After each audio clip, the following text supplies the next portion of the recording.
Could you just talk for a minute about how complex Africa is? Because I don't think people understand how many countries there are, how many languages there are, how many ethnicities there are, just how vast and various the geography is. Sure. So Africa is a immensely varied and vast continent. To put the scale in perspective, it's 3.5 times the size of the continental United States. So the scale is huge. Next, because so much of what we do, the U.S. government does in Africa is on the bilateral level. There are 53 different bilateral relationships in our interaction with Africans. Okay, each of which has its own history, each of which has its own culture, its own national objectives, its own colonial history, among other things. And so incredibly diverse. Once you get below that in terms of the number of languages, frankly, I've lost count of the number of languages in Africa.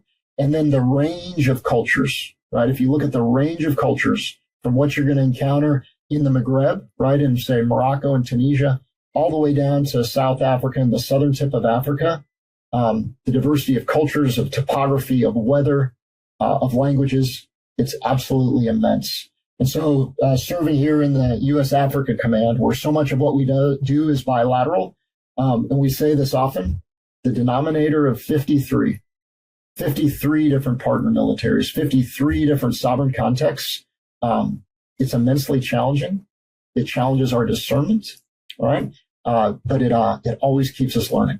The more I learn about the resources, the demographics, and how it's developing, it's clear to me that it's going to have a bigger role in the 21st century.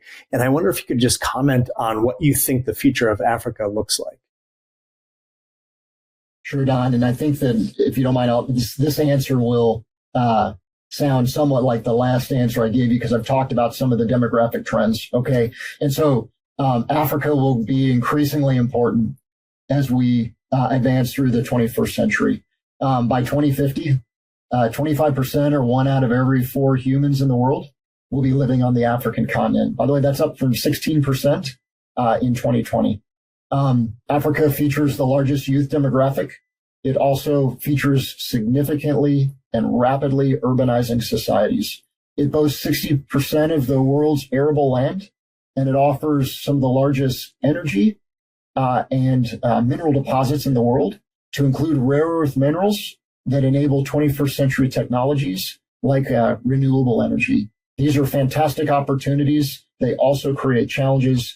And I think the exciting question for us as Americans, whether we're in the government sector or in the private sector, is how we avail ourselves to the opportunities presented by an ascendant Africa in the 21st century.